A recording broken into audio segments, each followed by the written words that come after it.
All right, this game is between Flower Boy Aspen as black against Azalea as white. And let's go ahead and figure out what happened in this game. Pretty basic opening. This is one of my favorite openings is black. Absolutely love when I'm playing black and white has a stone facing me. And we get into this really powerful shape here. In fact, sometimes when I'm playing black in this situation, I don't even add a move here. I will approach another corner. And one of the reasons is because I feel really strong when white plays here, and I can go ahead and play a shape like this. In fact, maybe this might be another shape that I go over for positional judgment in the future. Um, because I always feel really incredibly solid here in this position to be able to play this way. I don't mind my opponent coming into this side of the board. It's also hard for white to find that timing because when I'm approaching something like this or like this, it's very difficult for white to then just randomly Tanuki away from a position where I'm taking initiative. Now, another thing that we can do as black here is we can simply also play this enclosure to then also protect our corner rather than just protecting the whole side of the board. And so this is also an option.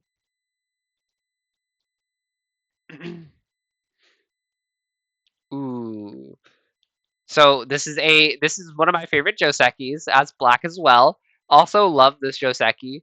Um, And one of the reasons that I like it so much is because most players don't actually know how to play against it. Most people do not know the response to this E14 move. No, it's not an overplay. And a lot of people think it's an overplay, but it's actually not.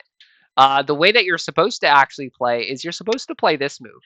And one of the really cool reasons why that people tend to not be able to figure this out or they're not able to read it is because it's actually it's not only complicated, but it's also a situation where you sacrifice a lot of stones as white, and it just looks really bad for white. But in reality, it's actually fine.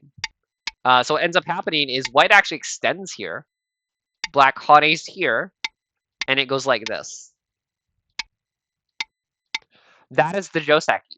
And a lot of people look at this and they're like, wow, I've sacrificed so many stones. Isn't this just bad for me? But here's something that you have to recognize. Here's something that you have to recognize. This is black's corner, and they are expected to get this corner. They are expected to have these. Now, that's not to say that you can't play 3-3 and take that away, but you are expected to get that as black. So when you're playing this variation as white from here on, and you kind of give up this corner, you're giving black a corner that they already have. And not only that, in the process, you're also getting this free wall. And hey, you get Sente as well. So you get to play off that wall.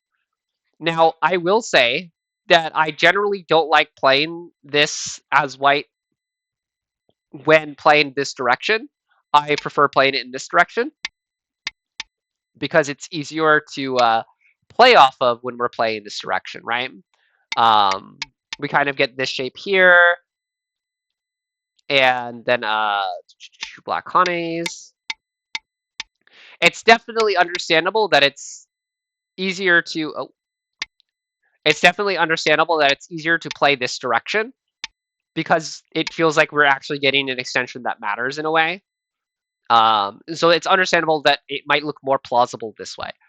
But yeah, it's a very complicated Joseki, and I can see why some people might feel they're not getting the good end of the deal as white. And that's why I like playing it, because most people don't know how to play against it, and they end up doing something weird, kind of like this, and they don't really know how to play.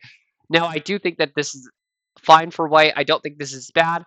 I think white says, hey, I'm taking the top side, and I'm comfortable doing that. And I think that's acceptable. However, I might play low instead. I probably wouldn't go high here. I would be too afraid of what could possibly happen with this. But I would play low. But I still think it's an acceptable result. I think white is fine. And I think black is fine as well. Black attaches. I like this. Black is playing pretty well, I would say. Ooh, I would probably look. Here's the thing: we have a 2 wall here. We have a 3 wall here, and we're playing low. What's the point of our 3 wall and our 2 wall if we're playing so low like this? I would want to play high. I would want to play high, but we want to pick a side. We don't want to go entirely in the center here, or entirely in the center here, or entirely in the center here, because there's a lot of room for white to just come in here. I would pick towards the weaker side, which would be this side, and so we're going to go ahead and play about midway. We're going to play about midway. That way, if white jumps in here, we're fine in the corner, and we're also fine here. We can just go like, okay, sure, you want to invade that little area of the board? Go for it. Go for it. Just do it. And there's not a lot that white can do up to this stone, and there's not a lot more that black can do. White can do to this stone because we're getting a nice jump here.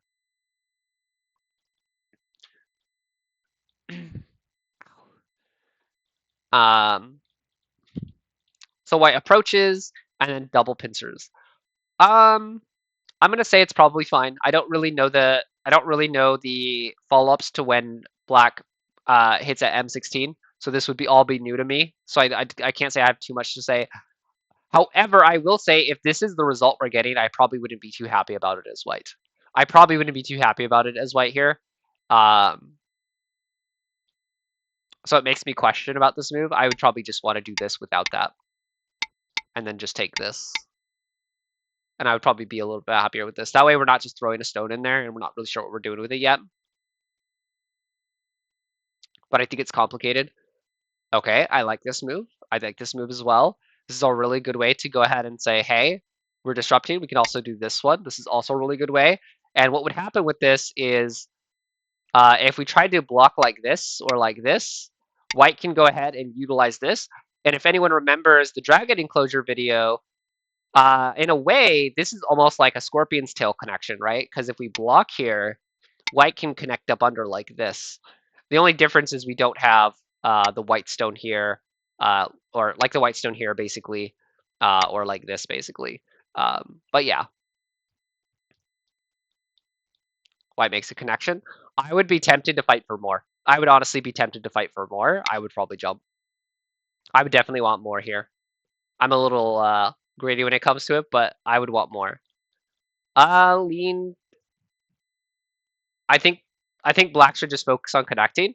We're getting a lot here as black. We're getting a lot here. So I would probably just want to connect up and be okay. I don't know if I would want to lean.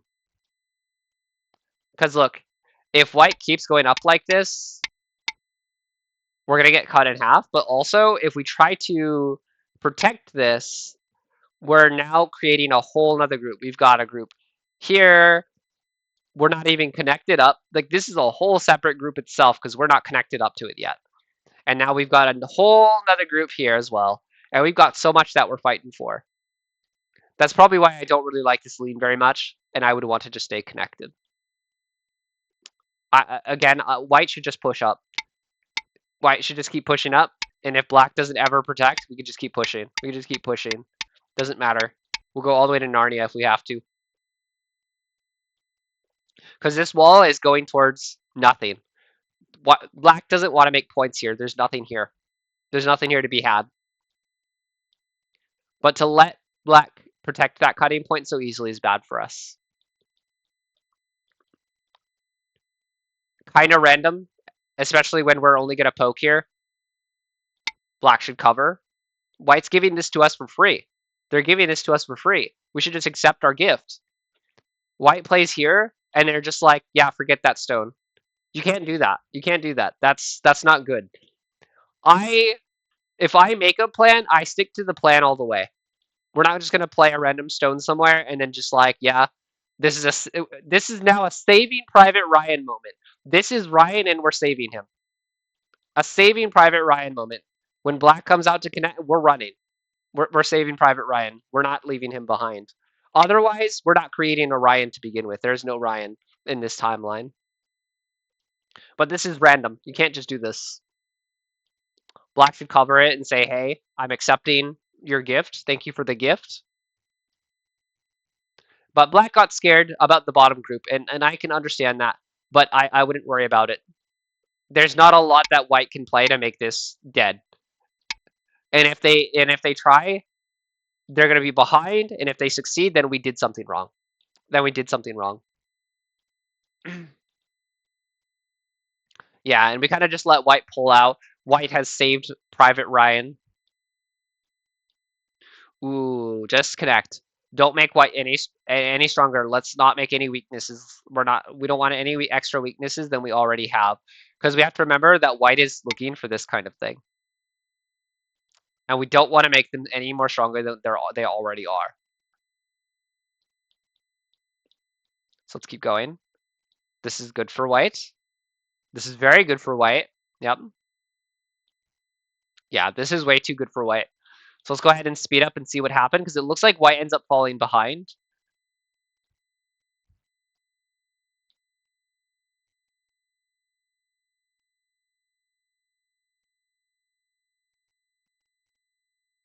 Okay. I can see why white might want to play that. So basically, what the reason that white is not the reason why white is playing this is because what ends up happening is that if black plays here and white plays here and black goes here, black white doesn't want to give up these stones here, these 3 stones. However, in my opinion, I would give them up. I would probably just give them up. There's not a lot of value here for black. It's just 3 stones. I would be worried though if this somehow made this group live. But the problem is it's already alive. And if it's already alive, then there's no reason to save 3 stones. But then again, maybe he was afraid that there was more there. And I can understand that. But I would make sure, as white, I would read that first. And I would make sure that it's working before I went and saved that. Because that could be bad. That could be a slow move for us. But let's go ahead and speed up a little bit. Let's see what kind of happened.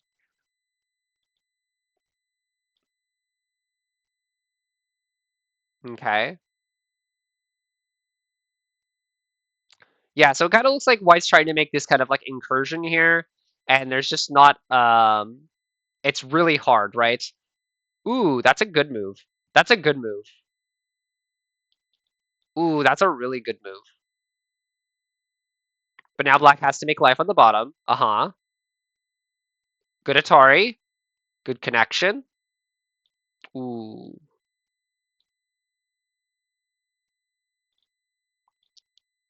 I would almost be I would almost want to connect here. And what we can do is I guess maybe he's worried about this, but we should be connected up. We should be connected up. But this is acceptable. We go back and make life. We make life in the best way possible. In the best way possible. We should not be giving up.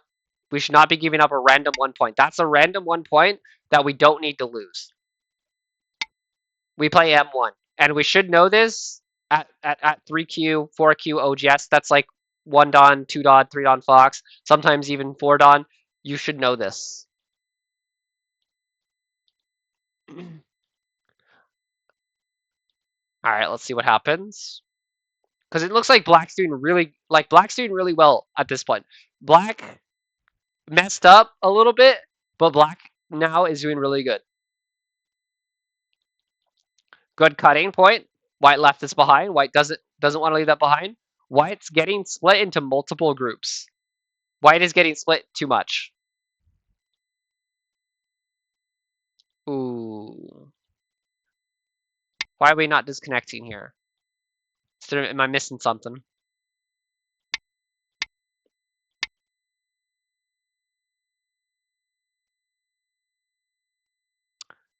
I would probably split here. I think it's really hard for white to live here. I don't think there's any way for white to actually live. I would definitely disconnect these 2 groups. This should not be connected up to this one. So with that being said, maybe white wants to play something a little bit more aggressive, like this maybe, or maybe like this, just to kind of ensure that we're connected. Maybe I mean honestly, maybe the only thing we can do as white is play here. But this is really good for black, because now black may try to do something like this. Black's definitely gained the upper hand here. But it looks like they threw it by not cutting that off. Ooh, that's also really good. That's an interesting way to cut. Everybody learns that the empty triangle is generally a bad shape, but in this situation, this is an amazing move. Basically, we're cutting this off. If black tries to cut, well, black can technically try to cut this way, and we can avoid the empty triangle like that. I guess in a way, we could say that the empty triangle may not be good as simply just playing this, right? That can be argued. But I still like this by black. I still think it's good, and I still think that is something that's really good for a 1 Dawn to 3 Dawn Fox player. Very, very, very good. No. Okay, it doesn't matter. It's Sente. Okay. This game is stressful. I like as somebody looking at this game, this is stressful. Please tell me you go back to this. Thank you very much. Oh no. Okay, so you want to play here as black. So what ends up happening is when white goes here to protect, we get to play this Atari. Take Atari again. White connects. Black Atari. White connect. Black goes to cut these 2 stones here, here, and now white can't connect up. White will lose these 2 stones, and if white tries to connect this way, we go here and it's a ko, and we get a ko out of this. And this is a very powerful sequence. The problem is we can't do it this way anymore, because if we play here, and if we now try to play this way, white can just sacrifice those 2 stones. White can just give those up. Oh, but that is such an amazing sequence to miss. Such an amazing sequence to miss. Oh, wait a second. It's still playable, right? It's still playable. It's still playable. I'm wrong. So black can play here, and now if they play this, it still works. But technically, I think it still works here, right? No, it doesn't work here. That's right, because white can just connect here. Ah, that is so unfortunate. That is so unfortunate. But does it still work here? Technically, it doesn't because black can't now kill this. But yeah, unfortunately. Such an amazing sequence. It was so sad for black to lose this group. I would say the game's probably over at this point. I would probably say the game's over at this point. Okay, yeah. So for white, what I don't want to see anymore is I don't want white to create Ryans. We don't need to randomly save Private Ryan randomly like this. This is bad. This is not good. This is us creating a whole separate issue and then being like, let's not care. What are we doing here? What are we even trying to cut off here? This group is alive. We're not cutting anything off. This move is pointless. Not unless we're going to run out. In which case, this would have been great. This would have been fine. But we know that this wasn't White's plan, which means it's bad. Because White's not fulfilling the plan that they made. Unless they thought that Black was going to respond to this, in which Black did respond to this. And this is bad. We need to be a little bit more confident in our groups. A little bit more confident in our strength here. Black should just cover this. White should say thanks for the free stone. Thanks for the free stone. But other than that, I thought Black played the opening of this game really well. Black and White both played the opening of this game really, really well. This was really, really good. Everything just started to kind of fall apart here. Yep. Yep. All right. We'll end that one here.